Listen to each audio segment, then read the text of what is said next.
नमस्कार, आप देख रहे हैं चैनल 24x7 और मैं हूं आपके साथ निशि भाटिया। बुलेटिन की शुरुआत करेंगे देश प्रदेश से आई तमाम बड़ी खबरों के साथ।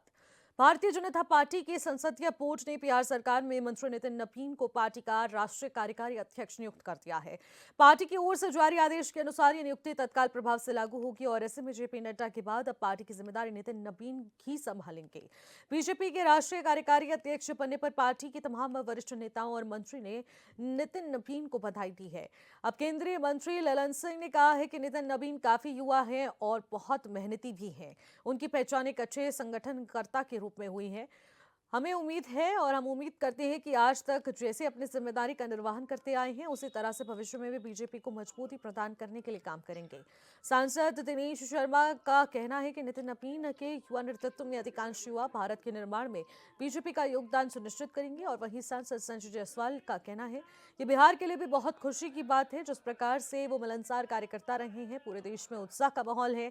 इसी तरह सांसद मनोज तिवारी ने भी कहा है कि इस फैसले के जरिए युवाओं को बहुत बड़ा सम्मान दिया गया है।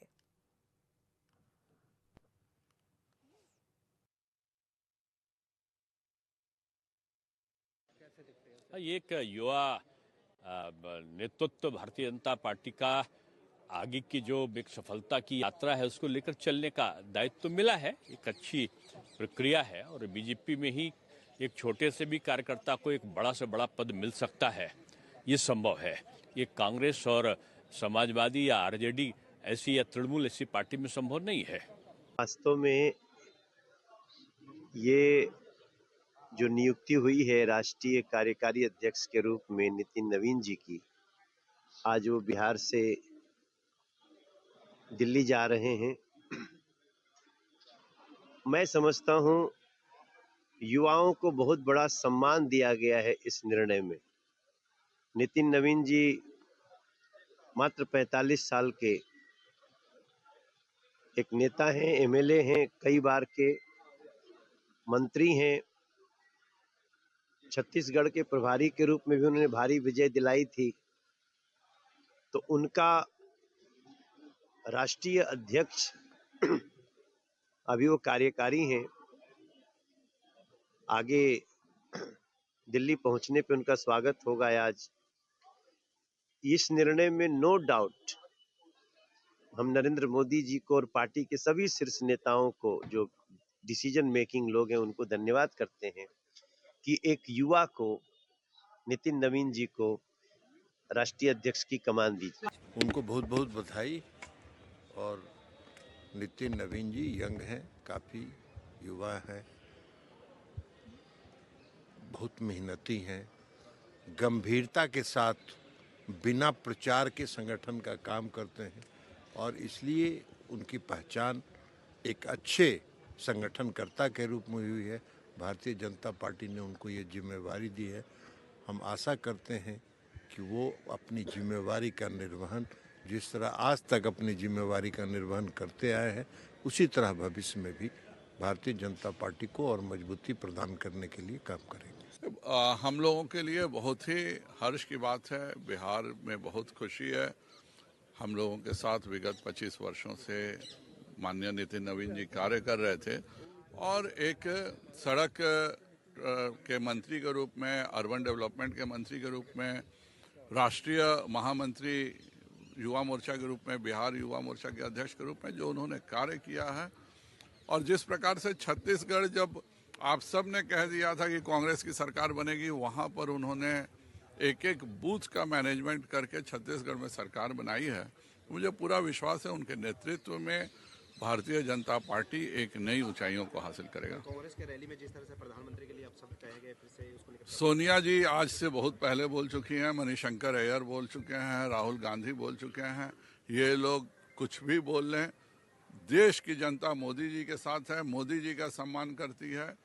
ये जितने घोटालेबाज हैं उनको तो जाहिर बात है मोदी जी से तकलीफ होनी है, पर देश की जनता जो गरीब के साथ देते हैं मोदी जी, उनके कारण देश मोदी जी के साथ है। मुख्यमंत्री योगी आदित्यनाथ ने लखनऊ में सरदार वल्लभ भाई पटेल की पुण्यतिथि पर उन्हें श्रद्धांजलि अर्पित की। इस मौके पर उन्होंने कहा कि आज पूरा देश लौह पुरुष वल्लभ भाई पटेल को याद कर रहा है, देश के प्रति उनकी सेवाओं के लिए कृतज्ञता व्यक्त कर रहा है। उन्होंने सामान्य किसान परिवार में जन्म लिया, उच्च शिक्षा अर्जित की, जिसके पीछे का कारण विदेशी हुकूमत की नौकरी करना नहीं, बल्कि देश और दुनिया को समझकर अपनी प्रतिभा का लाभ भारत माता के चरणों में समर्पित करना था। उन्होंने आजादी के आंदोलन को नेतृत्व दिया, कई बार जेल की यातनाएं सही, भारत के विभाजन का पुरजोर विरोध भी किया।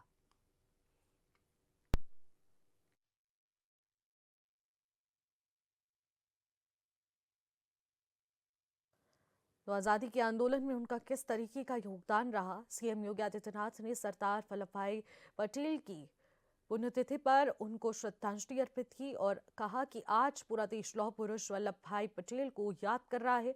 सामान्य किसान परिवार में जन्म लेकर उन्होंने किस तरीके से भारत मां की रक्षा की और उनको समर्पित किया, ये योगदान, और कई बार उन्होंने जेल की यातनाएं तक सही हैं और देश में बदलाव लाने की दिशा में उन्होंने तमाम महत्वपूर्ण निर्णय लिए, तमाम महत्वपूर्ण कदम उठाए, जिसका लाभ आज हर एक पीढ़ी का व्यक्ति कर रहा है।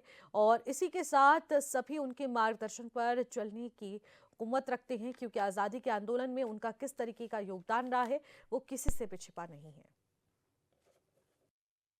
महान स्वतंत्रता संग्राम सेनानी,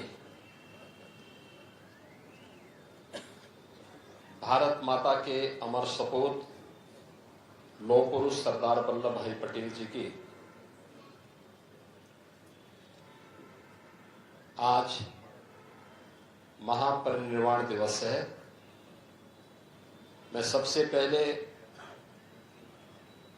लौह पुरुष सरदार वल्लभ भाई पटेल जी की पुण्य स्मृति को नमन करते हुए उनके इस पावन पुण्यतिथि पर उत्तर प्रदेश सरकार और उत्तर प्रदेश की जनता जनार्दन की ओर से उन्हें विनम्र श्रद्धांजलि अर्पित करता हूं। आज के इस कार्यक्रम में यहां पर उपस्थित उत्तर प्रदेश सरकार में उप मुख्यमंत्री श्री ब्रजेश पाठक जी, प्रदेश के जल शक्ति मंत्री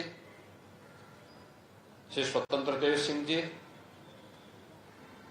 उत्तर प्रदेश सरकार के पूर्व मंत्री और विधान परिषद सदस्य डॉक्टर महेंद्र सिंह जी, विधान परिषद के सदस्य श्री उमेश द्विवेदी जी, पवन सिंह चौहान जी, अवनीश कुमार सिंह जी, लालजी प्रसाद निर्मल जी, माननीय विधायक ओपी श्रीवास्तव जी, सरदार पटेल स्मृति समारोह समिति के महासचिव श्री शशांक वर्मा जी, अध्यक्ष श्रीमती राजेश्वरी देवी पटेल जी, महापौर श्रीमती सुषमा खड़कवाल जी, भारतीय जनता पार्टी महानगर के अध्यक्ष आनंद द्विवेदी जी, श्री डीएम कटियार जी, दिनेश सचान जी, आज के इस कार्यक्रम में उपस्थित सरदार पटेल स्मारक समिति से जुड़े हुए सभी पदाधिकारी और उपस्थित बहनों और भाइयों, आज पूरा देश अखंड भारत के शिल्पी लौह पुरुष सरदार को स्मरण कर रहा है, देश के प्रति उनकी सेवाओं के प्रति कृतज्ञता ज्ञापित कर रहा है। हर भारतवासी जानता है कि 31 अक्टूबर 1875 को गुजरात के करमसद में लौह पुरुष सरदार वल्लभ भाई पटेल जी का जन्म हुआ था। उन्होंने एक सामान्य किसान परिवार में जन्म लिया, लेकिन अपने परिश्रम से उच्च शिक्षा अर्जित की। लेकिन उच्च शिक्षा के अर्जन के पीछे का उद्देश्य आजीविका प्राप्त करने के लिए विदेशी हुकूमत की नौकरी करना नहीं, बल्कि उच्च शिक्षा के पीछे का हेतु देश और दुनिया को समझ करके अपनी प्रतिभा और अपनी ऊर्जा का लाभ भारत माता के चरणों में कैसे समर्पित किया जाए, इसके लिए किया था। आजादी के आंदोलन में कूदे, आंदोलन को नेतृत्व दिया, कई बार जेल की यातनाएं सही, लेकिन आजादी के उस आंदोलन से विचलित नहीं हुए। यह देश जब आजाद हो रहा था, उस समय पुरजोर तरीके से भारत के विभाजन का विरोध भी किया। स्वतंत्र भारत में भारत की व्यवस्था कैसे होनी चाहिए और कैसा भारत हमें चाहिए, भारत के अंदर की उन सभी रियासतों को जिनकी संख्या देश के अंदर उस समय 567 थी, इन 567 रियासतों को भारत गणराज्य का हिस्सा बना करके वर्तमान भारत का जो स्वरूप है, अगर सही मायने में कहें तो इस वर्तमान स्वरूप के शिल्पी के रूप में यह भारत सदैव लौह पुरुष सरदार वल्लभ भाई पटेल का स्मरण करेगा। इस स्वरूप उन्हीं की देन है। हर व्यक्ति जानता है, जूनागढ़ का नवाब, हैदराबाद का निजाम नहीं चाहते थे कि भारत गणराज्य में शामिल हो, क्योंकि जब ये देश आजाद हो रहा था, टू नेशन थ्योरी को अंग्रेजों ने जब देश के अंदर लागू किया, तो ब्रिटिश हुकूमत ने उस समय देशी रियासतों को इस बात की स्वतंत्रता दी कि वे भारत गणराज्य में शामिल होना चाहें या पाकिस्तान में या अपना स्वतंत्र अस्तित्व बनाए रखना चाहें, यह उनको स्वतंत्रता दी गई थी। भारत की सभी देशी रियासत भारत गणराज्य का हिस्सा बनने के लिए जितने भी हिंदू रियासतें थीं, उन्होंने भारत गणराज्य का हिस्सा बनने में सहमति व्यक्त की। जूनागढ़ का नवाब और हैदराबाद का निजाम मना कर दिया। जम्मू कश्मीर रियासत को कहां शामिल किया जाए, वह असमंजस की स्थिति में थे। तो पंडित जवाहरलाल नेहरू ने उसे अपने हाथों में लिया कि मैं इसके बारे में आगे पहल करूंगा। जूनागढ़ और हैदराबाद को भारत का हिस्सा बनाना है और एक रक्तहीन क्रांति के माध्यम से केवल सरदार साहब की सूझबूझ के परिणाम स्वरूप ये दोनों रियासतें भारत गणराज्य का हिस्सा बनी। जूनागढ़ के नवाब को और हैदराबाद के निजाम को देश छोड़ करके भागना पड़ा। जम्मू कश्मीर पंडित नेहरू के हाथों में था। उन्होंने जम्मू कश्मीर को इतना विवादित करने का काम किया कि वो भारत को लगातार आजादी के बाद दस्ता।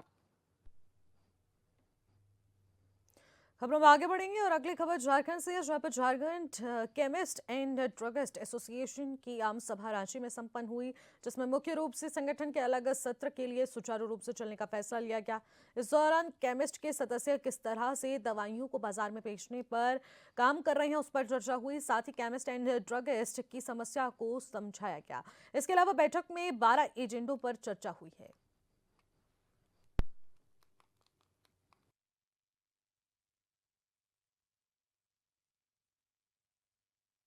आज यहाँ Jharkhand chemist and druggist association के त्रिवार्षिक साधारण सभा में बोलते जाए, हम लोग all India organisation of chemist and druggist association की ओर से आए। मैं राजीव सिंघल, महासचिव all India organisation chemist and druggist. मेरे साथ मेरे सहयोगी कोषाध्यक्ष श्री अमित गर्ग और हमारे ज्वाइंट सेक्रेटरी श्री वैद्यनाथ जागुस्ते जी हमारे साथ यहाँ मौजूद है। हम लोग यहाँ इस एजीएम में हम लोगों ने सारे विषयों पर यहाँ पे चर्चा करी कि जो हमारे केमिस्टों की समस्याएं हैं, चाहे वो ड्रग एक्ट से संबंधित समस्याएं हो, ऑनलाइन के संबंधित समस्याएं हो, क्योंकि आज देश का केमिस्ट ऑनलाइन की समस्याओं से भली भांति गुजर रहा है और हमको मालूम है कि वो चैलेंजेस कैसे हैं। एआईओसीटी संगठन सभी सदस्यों के हित में दिन प्रतिदिन, चाहे वो ऑनलाइन एजेंसियां हो या किसी से भी, पल प्रतिपल कार्य करता रहता है। और हम हमारे सदस्यों को, हमें मालूम है कि हमारे सदस्यों के हितों का किस प्रकार से संरक्षण किया जाए और उन्हीं के हितों के संरक्षण के लिए हम लोग लगातार लगे रहते हैं।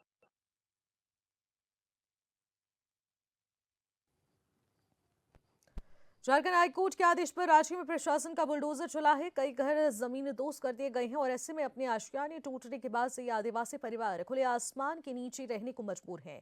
इसी को लेकर एजेएन ने प्रभावित परिवारों से बातचीत भी की है।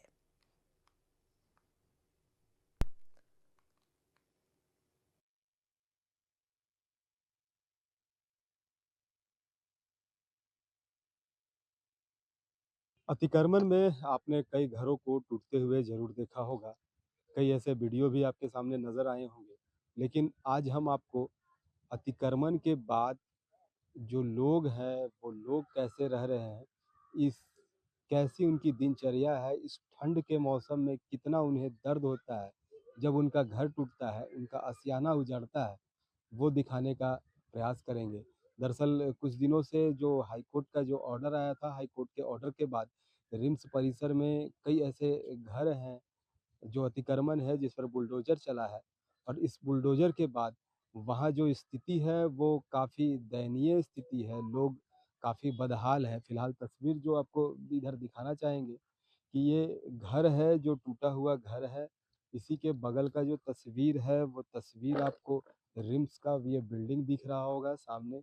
रिम्स का ये बाउंड्री है और रिम्स कहती है अतिक्रमण के लिए, तो जो बाउंड्री इनको पहले से ये कर दिया गया है, उसके बाद ये इधर रह रहे हैं। यहाँ जो लोग रह रहे हैं, इनका कहना है कि ये खतियानी लोग हैं। यहाँ पहले से ये पूर्वज इनके रह रहे हैं, 3 पुरखों से लोग यहाँ रह रहे हैं। लेकिन जो घर का स्थिति है, जो गाँव घर है, बिल्कुल गाँव टाइप का लगता है। जिस तरह एक-एक दीवाल है, मिट्टी का दीवाल है और इस घर को अपने जो संयोजने की जो बात होती है ना, कि घर की जो एक-एक मिट्टी अपने हाथों से संयोग के बनाते हैं और किस तरह जो इनका जो एक घर बनाने में कई पुरख लग जाते हैं, कई वर्षों लग जाते हैं और अपनी गाढ़ी कमाई को लोग इस घर में लगाते हैं। लेकिन घर जब टूट जाता है, आशियाना टूट जाता है, तो उसके बाद की जो स्थिति होती है, वो देखिए कि लोग यहाँ किस तरह ठंड के मौसम में इसी खुले आशियाने में रहने को विवश हैं। खुला आसमान है, पेड़ के नीचे जिस तरह आग ताप रहे हैं कई लोग, और कुर्सियाँ यहाँ लगी हुई हैं। शायद ये रात भर इसी तरह बाहर कुर्सी पर ही रह जाते हैं। ना कहीं बैठने का, ना कहीं सोने का व्यवस्था है। पूरा आशियाना जो है वो टूटा हुआ है, उजड़ा हुआ है। इसी तरह अलग-अलग जो एल्वेस्टर रहते थे, इनके घर के दरवाजे, इन तमाम चीज़ों को ये खुला में ही रखे हुए हैं। सामने बाल्टी है, जो एक चूल्हा है, और छोटे-छोटे बच्चों का जो इधर साइकिल की है जो तस्वीर, ये तस्वीर भी सामने बयां कर रही है कि अब शायद बच्चा भी जो पढ़ रहा होगा वो स्कूल नहीं जा पाता होगा, क्योंकि उनकी व्यवस्था यहाँ नहीं हो रही है। तो कहीं न कहीं पढ़ाई को लेकर जिस तरह जागरूक किया जाता है, लेकिन स्थिति ऐसी है कि अब बच्चे जो हैं वो स्कूल नहीं भी जाने के लिए जो है वो विवश हैं। देखिए सामने एक साथ जो यहाँ पूरे परिवार रहते थे, इन तमाम परिवारों का खाना बनने के लिए अब तैयार है। इस जो बाहर के चूल्हे हैं एक साथ इकट्ठा किया है, और ये जो जुगाड़ इनका लकड़ी जो है, शायद ये इन्हीं के घर के टूटा हुआ जो है ये लकड़ी। क्या भैया? हाँ, सही बात बोल रहे हो। जो इनका इन्हीं के घर का टूटा हुआ जो आशियाना है, उसी से कहीं न कहीं आज के लिए जो अपने पेट की जो भूख है, इस भूख को मिटाने के लिए ये यहाँ लगे हैं, विवश हैं इसी तरह बाहर रहने को, चूँकि इसके अलावा इनके पास जो स्थिति है कहीं बाहर कुछ रहने की स्थिति नहीं है, जिसके कारण यह अ, अपने आशियाने को लेकर जो रात भर, दीदी आप लोग रात भर इसी तरह रह जाते हैं? इसी तरह रहते हैं, कहाँ जाएंगे। अब जो था वो तो सब बिखर गया, कहाँ जाएंगे, इसी तरह रहते हैं। तो सरकार जिस तरह हाई कोर्ट की तरफ से कहा जा रहा था कि यह अतिक्रमण है, लेकिन नहीं, अतिक्रमण नहीं है, ये तो रैयती है, अतिक्रमण नहीं है, रैयती लेकिन है, कोई सुनवाई नहीं हुआ। सुनवाई नहीं। तो जमीन तो आप लोग का भी इसमें रिम्स में दिया हुआ होगा, जब रिम्स बन रहा होगा उस समय, दिया हुआ है। तो कहीं उसी का डिस्ट्रीब्यूट तो नहीं है, ये कागजों में क्लियर नहीं हो पाया हो कि ये किधर से तो है? कागज तो देख के ही ना तोड़ना चाहिए, लेकिन हम लोग छोटा आदमी का तो कोई बात ही नहीं सुना। क्या करेंगे, देखिए अब क्या होता है, कहाँ हम लोग का ये होगा। इसके बाद कहाँ ठिकाना होगा? ठीक। जी बिल्कुल, अंदाज़न कुछ इस तरह का भी है कि जो रैयती ये बता रहे हैं, तो रिम्स जिस समय बना होगा उस समय कहीं न कहीं यहाँ जो पुराने लोग रह रहे होंगे, जो रैयत रह रहे होंगे, उन्हीं की ज़मीन पर यह लेकर रिम्स बनाया गया होगा। और आज रिम्स बनने के बाद कुछ जगह बचे होंगे, ये लोग रह रहे होंगे, तो कुछ न कुछ कहीं न कहीं गड़बड़ी हुई होगी।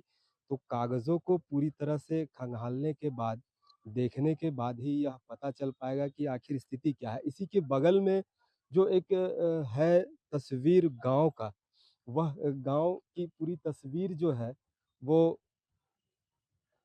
आपको सामने पूरा एक-एक नज़ारा जो है वो टूटा हुआ दिख रहा है, एक-एक ईंट बिखरा हुआ दिख रहा है। और सामने जो इस तरह का तस्वीर इधर दिखाएँगे कि ये इनका कुआँ अभी भी ख़ैर कुआँ है, पानी इसी का इस कुएँ का ही यूज़ करते हैं।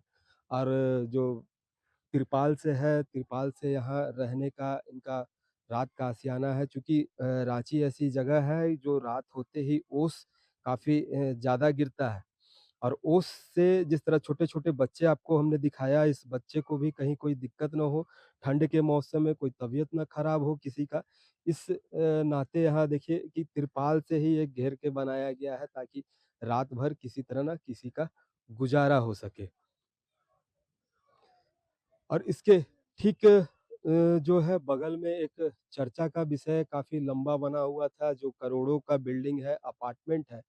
इस अपार्टमेंट को कई दिनों से तोड़ने की व्यवस्था की जा रही थी। इस अपार्टमेंट में हालाँकि अतिक्रमण जिस तरह प्रशासन के द्वारा जो है, उस अपार्टमेंट के जो चारदीवारी है, इस चारदीवारी को तोड़ तो दिया गया है, लेकिन अपार्टमेंट को अभी तक नहीं तोड़ा गया है। इसे धीरे-धीरे, धीरे-धीरे अपार्टमेंट के लोग ही इसमें अपने से खाली कर रहे हैं। अब जो है सभी इन छोटे घरों वालों घर के लोग जो हैं, इनको यह कहना है कि बड़े जो घर हैं, अपार्टमेंट है, इसे सरकार क्यों नहीं तोड़ती है? तो निगाहें जो है उस पर भी टिकी हुई है कि इस अपार्टमेंट का क्या होगा?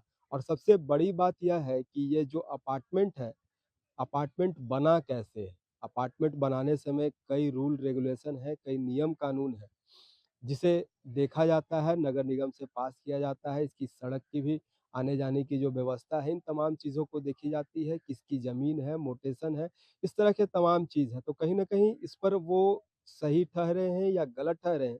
अगर सही है तो ठीक है, अगर गलत है तो क्या इस पर अधिकारियों की मिलीभगत है? इस पर भी सवाल उठता है।